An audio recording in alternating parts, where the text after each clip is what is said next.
Olá, bom dia, boa tarde ou boa noite, onde quer que esteja no mundo. Aqui estou mais uma vez com vocês, nestas conversas com o mundo. Hoje vim dar início a um conjunto de episódios em que venho falar das religiões. Para melhor compreendermos o mundo que nos rodeia, temos que compreender de alguma forma as filosofias, ideologias que de alguma forma dominam o mundo e que dão sentido e razão à maior parte dos seres humanos espalhados pelo mundo inteiro. Venho falar não só do cristianismo, do judaísmo e do islamismo, mas venho falar também do hinduísmo, do taoísmo ou daoísmo, porque na China o daoísmo e o taoísmo são realmente a mesma coisa. Mas como na China existem dois dialetos, um que nós conhecemos hoje que é o mandarim, o mais falado, e existe também o cantonês, é derivado da tradução ter sido feita um pouco diferente, tem origem ao que nós conhecemos como o taoísmo, uma religião bastante importante naquelas partes do mundo, mas também criou uma vertente que é o daoísmo, que afinal de contas tem o seu certo sentido e a sua razão de ser. Mais tarde explicarei isso a vocês para vocês compreenderem a razão do porquê. Mas há outras religiões que eu vim falar também, venho falar também, como é a cientologia aqui na América, né? Que é muito advocada principalmente pelos autores ligados a Hollywood. Foi criada em 1956. Mais tarde irei falar mais sobre isso. Só quero dar esta introdução deste conjunto de vídeos que vem falar sobre as religiões que de alguma forma dominam as crenças no mundo, para que todos tenham um pouco mais de compreensão de pessoas agirem como agem e de alguma forma melhor podermos entender os nossos semelhantes, sem os julgarmos antecipadamente, sem saber qual a razão porque é que eles agem da forma que eles agem e porque é que eles pensam da forma que eles pensam. Porque todos nós, de uma forma ou de outra, somos indoctrinados, ou somos educados ou domesticados de diferentes formas, e a forma pela qual somos ensinados é dessa forma que nós aprendemos a acreditar, não é? Hoje vim falar numa das religiões mais complexas do mundo, e talvez a mais antiga de todas. Hoje vim falar do hinduísmo. O hinduísmo pode ser considerado uma religião, como pode ser considerado apenas uma filosofia de vida. Há várias formas de olhar para o hinduísmo. O hinduísmo pode ser uma religião monoteísta ou politeísta. E há até quem não acredita em Deus nenhum nesta religião. Isto é uma religião super complexa. É uma das religiões mais velhas do mundo, tem pelo menos de 3.500 anos de existência. Há quem acredite que ela tem muito, muito mais idade do que isso. Há até quem pense que ela foi de alguma forma implantada por extraterrestres e deuses vindos das mais diversas partes do universo. Mas uma coisa é certa: o hinduísmo é uma religião que é praticada por mais de 1.000 milhões de pessoas. E o hinduísmo é extremamente complexo. Se eu tivesse que vir, de alguma forma, explicar a vocês tudo aquilo que eu sei sobre o hinduísmo, uau! Eu acho que precisava de algumas semanas ou meses, talvez, para poder trazer a vocês o conhecimento que eu fui adquirindo ao longo da minha vida sobre o que é o hinduísmo. Os hinduístas chamam-lhe Sanata Dharma, a tradução interna, a tradição interna. O hinduísmo e a Índia são inseparáveis. Os dois nomes vêm da mesma palavra, em sânscrito, porque sânscrito era a antiga língua dos hindus. E o nome em sânscrito para o nome do rio Sindhu é que de alguma forma deu origem ao hinduísmo, à palavra hindu, que criou a religião do hinduísmo, e à palavra Índia, que foi embelezada pelos gregos, a pedido dos persas. O hinduísmo tem uma história que levaria uma vida inteira a falar sobre ela. Realmente o hinduísmo é super complexo. é a religião de 1000 religiões, de 1000 deuses, com várias vertentes, com vários Vedas e outras coisas mais que vem falar mais à frente. Isto é demasiado extenso. Mas mesmo assim, hoje vou tentar trazer a vocês algum entendimento e de alguma forma uma clareza mais concreta sobre esta confusão que é esta religião, que tanto pode ser monoteísta, poloteísta ou até mesmo uma simples forma de ser e estar para com a vida, sem Deus nenhum aí no meio. Alguns hindus são dedicados às orações e de alguma forma às rezas, enquanto que outros não creem em nenhum Deus. Mas mesmo assim, o que eu admiro neles é que todos seguem a mesma filosofia, e é uma filosofia pacífica. Para facilitar a compreensão disto, vou separar o hinduísmo em 7 crenças. 7 crenças centrais que de alguma forma são uma forma de nós compreendermos as possibilidades dentro dessa religião. Na primeira crença, crê-se que o universo tem uma alma universal. Os hindus creem em uma alma universal conhecida como Brahma, uma fonte sem forma, sem género de toda a realidade. Brahma é o universo e toda a sua matéria. Brahma é de alguma forma o universo e tudo aquilo que o constitui. Nada existe para além de Brahma, e Brahma é a totalidade de tudo o que existe. Mas o Brahma não criou o universo. Na segunda crença, vem a crença em uma alma individual e imortal. No hinduísmo, as almas são conhecidas como Atman. As ações de uma alma têm efeitos sobre a próxima vida. Quando se morre, a alma não morre, a alma muda de corpo. E este processo chama-se transmigração. Quer dizer, talvez que nós conhecemos nós conhecemos a transmigração como... como é que é dizer isto? A transmigração é aquilo que acontece nas religiões que acreditam que a alma não morre e que de alguma forma renascemos outra vez, não é? Muda de corpo, mas a alma continua a habitar lá e de alguma forma o corpo em que tu estarás reencarnado, que é a reencarnação, não é? A transmigração é a reencarnação, é determinado pelo karma da tua vida anterior. Quer dizer, tudo aquilo que tu fizeste na vida anterior vai determinar qual é o corpo que tu vais habitar na próxima reencarnação. A crença no karma, no número 3, é a crença no karma. As ações do passado afetam sempre aquilo que vai acontecer no futuro. Tudo aquilo que fazes hoje afetará o futuro e o que fizeste no passado afetará o presente. E então, aqui na América existe uma coisa muito célebre que diz what goes around comes around. Ou quer dizer, o que farás aos outros será feito a ti. E de alguma forma este karma é uma energia que eu acredito nela. Eu acredito que cá se faz, cá se paga, como se diz em Portugal, não é? Cá se faz, cá se paga. O que é certo é o seguinte, o karma é sem dúvida uma energia que tenta trazer ao universo um balanço, um equilíbrio, penso eu, né? Na minha forma de compreender o que é o karma. E nessa forma do karma trazer esse balanço, o karma tem que restabelecer o erro que tu cometeste. Se cometeste um erro grande aqui, podes não pagar da mesma maneira, mas o karma arranjará uma forma de equilibrar essa energia positiva ou negativa que tu trouxeste no mundo. Por isso, fazer coisas boas e ações boas pelo mundo e por aqueles que nos rodeiam só pode trazer coisas benéficas a nós. Isso todos nós sabemos disso. Não vale a pena existir esta filosofia para nos trazer esse entendimento sobre o mundo. A quarta crença é a crença em Mosca. O objetivo da vida hindu é voltar ao Brahman, ou seja, voltar ao universo, fazer parte do universo, atingir um nível tão alto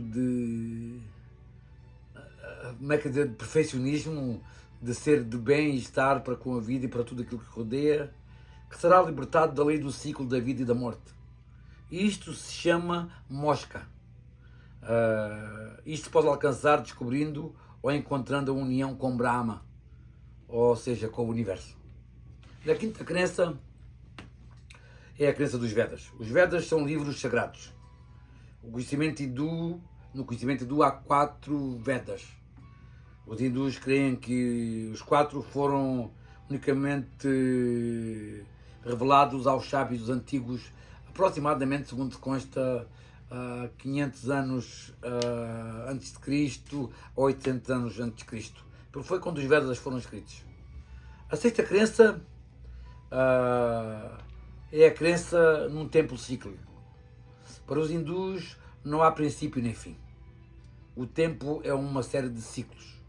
Cada ciclo contém 4 idades ou yugas. O Krita, o Treta, o Dwapara e o Kali. Todos eles, os 4 ciclos, englobam um tempo de aproximadamente 4.350.000 anos. Ao final de cada ciclo, a diminuição da moralidade, os hindus creem que estamos no fim do quarto ciclo, que é o Kali, e que, derivado à diminuição da moralidade humana, isto levará a uma destruição total através de Shiva. Shiva é o destruidor. A sétima crença no Dharma é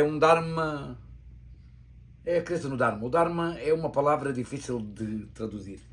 Eu já li várias traduções onde tentei encontrar realmente um sentido que pudesse dar sentido à palavra Dharma. Dharma significa mais ou menos o comportamento apropriado. Mas o que é o comportamento apropriado? É o comportamento apropriado para cada ação, para cada movimento, para cada acontecimento que acontece. É para que em cada momento tu comportares da forma exata e correta que deverias estar a comportar-te. Isto é demasiado complexo, a sério. O Dharma, segundo se consta, mantém o equilíbrio no universo. Desde que tudo no universo seja seguido pelo seu Dharma, ou seja, o seu comportamento apropriado, tudo vai estar bem. Mas se algo não se comportar de acordo com o seu Dharma, então vamos ter problemas. Cada um de nós deve descobrir quem deve ser e como se deve comportar de acordo com o seu Dharma. Isto é um bocado complexo. Ao contrário de todas as outras religiões, o hinduísmo não tem profetas. O hinduísmo não tem, de alguma forma, aquilo que nós conhecemos como Messias. No hinduísmo não há Bíblias, não há Corões, não há Toras, mas em seu lugar tem muitos textos sagrados. Os textos sagrados chamam-lhe os 4 Vedas. E os 4 Vedas formam a base da fé hindu. No primeiro, que é o Rig Veda, é uma coleção de canções que falam da verdade, da realidade, do universo, e também inclui coisas como a guerra, os casamentos, rituais e outras coisas mais. No segundo, que é o Yajurveda, cobre coisas como os rituais sagrados, sacrifícios, a forma como executar esses sacrifícios, tudo muito voltado para o sacrifício em relação aos deuses. No terceiro, o Samaveda, Sama literalmente significa doce canção que destrói a dor. É principalmente canções dedicadas aos deuses. A diferença entre este Veda e os outros Vedas é que este Veda é acompanhado por instrumentos musicais. É musical, tem música.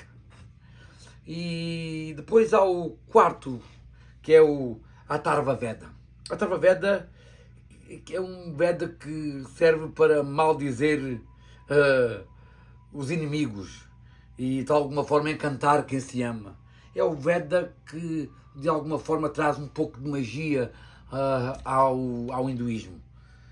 Podes invocar a chuva, descobrir medicinas, ou receberes conselhos divinos sobre como te preparar como preparar uma arma para uma guerra, como preparar-te para uma guerra, coisas do género. Depois dos Vedas aparecem os Upanishads, que são como uma continuação que dá muito mais razão e valor aos originais. Foram escritos entre 800 a.C. e 500 a.C., num tempo em que alguns hindus começaram a questionar os Vedas. Assim nasceram os Upanishads. E os Upanishads são livros que foram escritos através de pensadores tal como Platão, Sócrates e Aristóteles e outros pensadores. Na filosofia hindu houve também os seus pensadores que de alguma forma escreveram os seus livros para encontrar respostas às perguntas difíceis da vida, do universo e tudo aquilo que os rodeava. Depois dos textos sagrados, como são os Vedas e Upanishads, há também outros textos como divinos também importantes. Estes são os Puranas. Os Puranas são o Bhagavad Gita, o Ramayana e o Mahabharata. Os Puranas são como enciclopédia de crenças hindus. Há 18 Puranas. Muitos conhecidos daí vem a formação dos exércitos, vem a formação de sistemas para pagamento de impostos, vem um sistema de punição ou benefício na sociedade, vem o sistema das castas, vem de alguma forma falando sobre os deuses. Quer dizer, estes Puranas são de alguma forma o que explica cada uma das coisas que faz parte da vida hindu. O Bhagavad Gita, para abreviar, um dos textos mais importantes do hinduísmo. Bhagavad Gita escreveu 2 livros que são extremamente importantes, que também tem 2 textos épicos bastante importantes, que é o Ramayana e o Mahabharata. O Ramayana, a primeira das suas epopeias, conta a história de um príncipe Rama. A segunda epopeia, o Mahabharata, é o poema mais grande do mundo. É 5 vezes maior que a Bíblia e 8 vezes maior do que a Ilíada e a Odisseia juntas. É realmente uma coisa brutal, realmente. Sem dúvida, o Mahabharata é o texto mais extenso alguma vez escrito pela humanidade. O Mahabharata relata, é praticamente quase uma novela, é praticamente uma história consecutiva de amor, guerras, assassinatos, vitórias, derrotas. Fala um pouco daquilo que é a história da humanidade. No hinduísmo há 4 objetivos a quais uma pessoa deve aspirar para ter uma vida boa e decente. O primeiro é o Dharma, seguido pelo Dartha. A busca da prosperidade e de uma boa reputação é extremamente importante. Kama é prazer, tanto no corpo como na mente e de alguma forma prazer espiritual também. Daí veio o Kama Sutra, que todos nós conhecemos como realmente o livro que nos ensina as 1000 formas de fazer amor, ou de alguma forma de fazer sexo. Mas através destes pensamentos se adquire o moksha. E o moksha é a liberação dos ciclos de renascimento. Os hindus devem praticar artha e kama com dharma para alcançar moksha. E tal como em todas as religiões ou correntes filosóficas, aqui também existem tentações, os pecados, aqui também existem essas coisas. O hinduísmo também fala das tentações da carne humana e de alguma forma daquilo que somos. No Kama, eles explicam que a luxúria e o materialismo. Este Kama é diferente do bom Kama que eu falei há pouco, do Kama Sutra, que mencionei anteriormente. É um Kama que realmente leva aos extremos, e tudo que é extremo é errado, não é? Depois vem o Koda. O Koda simboliza a ira. O Loba simboliza a cobiça. O Morra, o apego irrealista às coisas, às pessoas e ao poder. E de alguma forma simboliza também a cobiça, como todos nós a conhecemos, de ter mais e fazer mais e agarrar-se às coisas de uma forma sem sentido nenhum. O quinto é o Mada. O Mada é o pecado primordial de Lúcifer, como nós o conhecemos no cristianismo, que é o orgulho. E o Matsaraya, que é a inveja. Segundo o seu Dharma, evitando estas 6 tentações, os hindus podem romper o ciclo de renascimento e fazer a sua alma voltar ao Brahman, como uma gota de água volta ao mar. É o objetivo de todos os hindus, é de alguma forma atingirem esse mosca, que de alguma forma os faz encontrar o mar do universo, onde eles mergulharão para sempre e não voltarão a ter que renascer e de alguma forma passar pelas dificuldades da experiência do que é viver. Tudo provém de Brahma. É a verdade absoluta do hinduísmo. Os hindus têm milhares de deuses. Aqui apenas vou mencionar alguns mais conhecidos, ou que têm mais seguidores, ou que de alguma forma são mais relevantes no hinduísmo, porque há mais de 1000 deuses de alguma forma adorados por os hindus, desde os primordiais até os seus filhos, primos e outras coisas mais. É incrível realmente. Brahma é o Criador, ele criou tudo no universo, mas ele não criou o próprio universo, nem é o universo. Ele tem 4 cabeças, que olham em 4 direções completamente distintas, fazendo parte dos 4 Vedas ou Yugas. A sua esposa é Sarasvati, a deusa da aprendizagem. Vishnu, o conservador, é o segundo membro da trindade hindu. Ele preserva o mundo, criado por Brahma, até que Shiva o destrói. Vishnu tem muitos avatares, como Krishna ou Rama, quem usa para defender o karma da terra. E monta uma águia gigante chamada Garuda. Vishnu tem 2 consortes, ou seja, as suas esposas, chamada Lakshmi e Bhudevi. Bhudevi é a deusa da terra. Lakshmi é a deusa da boa fortuna e riqueza. Shiva é o destruidor. Shiva é aquele que tem vários braços, 4 braços. É o terceiro membro da trindade hindu. E o seu trabalho é destruir o universo para o preparar para a sua renovação no final de cada ciclo do tempo. Ao final do Kali Yuga, que é a 4ª idade do mundo, ou seja, o ciclo final, Shiva interpreta uma dança que destrói o universo. Uma dança realmente encantadora. A Parvati e Sati são as suas consortes, as suas amantes, ou esposas, conforme queiram chamar. Shiva também tem dois filhos. Um deles é extremamente importante, que é Ganesha, e o outro é Murungan.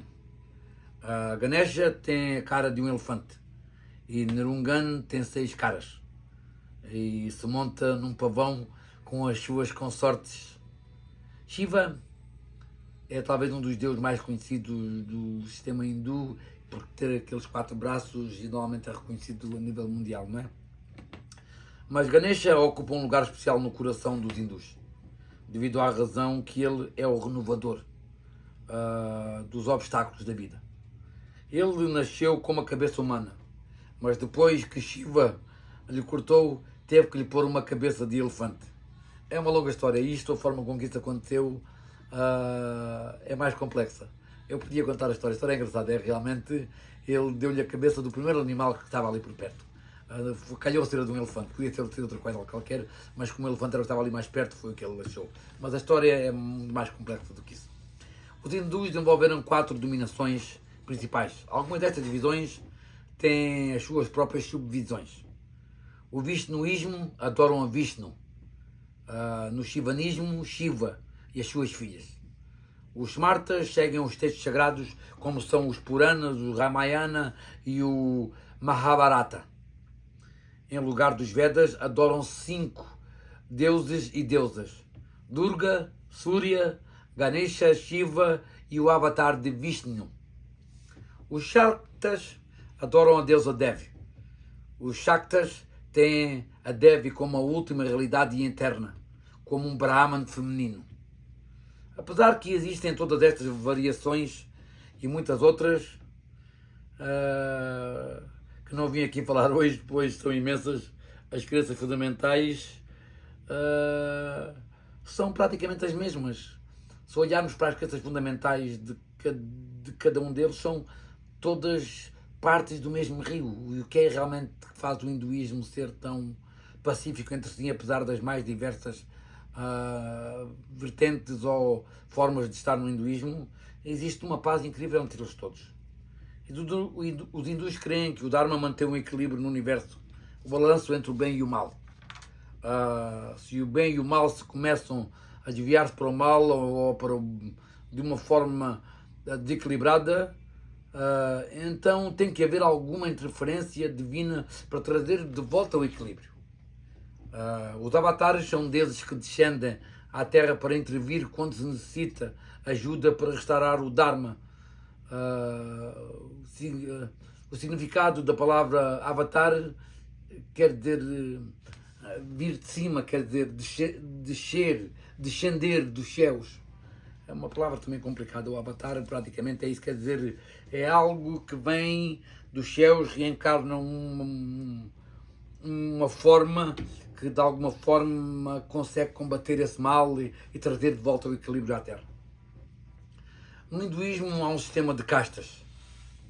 Esta parte é complicada. É complicada e há muita gente que não sabe sobre isto. E isto continua a existir nos dias de hoje. Embora mais mascarado, um pouco de alguma forma não tão aberto como era antes, mas uma coisa é certa: os hindus continuam de alguma forma a obedecer a esses sistemas de castas. E essas castas são compostas pelos Brahmins, pelos Kshatriyas, pelos Vaishyas e pelos Shudras.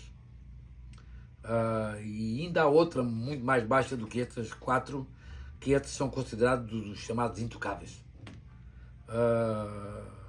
Hoje, olhando para o sistema de castas, encontra-se como um sistema opressivo que trava as pessoas desde o seu nascimento. E tem sido assim há muito tempo, desde foram escritos os Puranas, não é? E de alguma forma uma coisa é certa: isto foi escrito e de alguma forma foi seguido à letra por milénios e muitos séculos, não é? Eu vou tentar explicar isto rapidamente para vocês compreenderem o que é que quer dizer com o sistema de castas. Não vou aprofundar muito isto porque é um sistema demasiado complexo, mas só isto, só por si, merecia um episódio, e eu, quem sabe, um dia vinha trazer um episódio para falar do sistema de castas, como é que ele é composto, e como é que ele se desenvolveu, e como é que ele chegou ao ponto de ser aquilo que é. No sistema de castas existem os Brahmins, que são os sacerdotes, os Kshatriyas, que são os guerreiros, os Vaishyas, que são os comerciantes, e os Shudras, que são os trabalhadores manuais. Depois ainda há os chamados os sem casta, que são os intocáveis, são aqueles que trabalham com carnes, com limpezas, com a coloração e tratação de peles e outras coisas mais, que realmente eu não compreendo porque é que isto chegou a este ponto, mas o que é certo é que existe e sempre foi assim, principalmente no hinduísmo. A frase principal do sistema de castas pode-se encontrar no Bhagavad Gita. Bhagavad Gita e Rig Veda. Krishna diz no Gita, que é o Bhagavad Gita, não é? Eu criei um sistema quadruplo para distinguir as realidades e funções e qualidades de cada um. O Rig Veda também se refere às 4 castas. Explica que os humanos foram criados das partes do deus Purusha, os Brahmins da sua cabeça, os Kshatriya, Kshatriya dos seus braços, os Vaishna dos seus músculos e os Shudras dos seus pés. Este sistema dava às pessoas funções e habilidades diferentes, não do seu nascimento, mas de acordo com as suas qualidades e habilidades. E não era proibido o relacionamento entre as diferentes castas, isto antes dos peruanos. Até que apareceu o documento com as leis de Manu, que foi escrito aproximadamente no século V a.C. Apareceu este documento chamado Manusmriti, e o Manusmriti veio criar regras muito difíceis para a vida dos hindus. Regras apresentadas por estes documentos mudaram a forma do sistema de castas completamente. A regra número 1, os Brahmin eram os grandes senhores de todas as castas. Por isso eu acredito que quem escreveu este texto, sem dúvida, teve que ser alguém ligado aos Brahmins. Na regra número 2, proibiu o cruzamento de casamentos e relações entre as castas. Ou seja, na casta em que nascestes, será a tua casta para sempre. Independentemente das tuas habilidades, inteligência ou capacidades, não poderás mudar quem és. Se nascestes na classe trabalhadora, jamais poderás ser um sacerdote. Se nascestes na casta comerciante, jamais poderás ser um guerreiro, ou um sacerdote, ou um trabalhador. Tu tens que te restringir à tua própria casta e não há como sair daí. É praticamente uma prisão livre. É realmente, isto magoa-me, que realmente o hinduísmo é uma religião que eu sempre admirei muito, e por isso é que eu estudei ela, para tentar compreender como é que ela se formou, como é que foi desenvolvida, de alguma forma, quais as suas filosofias e onde é que eles iam arranjar explicação para tantos deuses e para tantas formas de estar para com o mundo e para com eles mesmos, que fosse de alguma forma compreensível perante a minha compreensão e conhecimento. Depois de muito ler sobre eles e ler vários, eu li os Vedas, li alguns Puranas, li de alguma forma essas chamadas histórias do hinduísmo, que são bastante... Nunca cheguei a ler esses livros brutais que levam anos a ler, mas li muito sobre isso.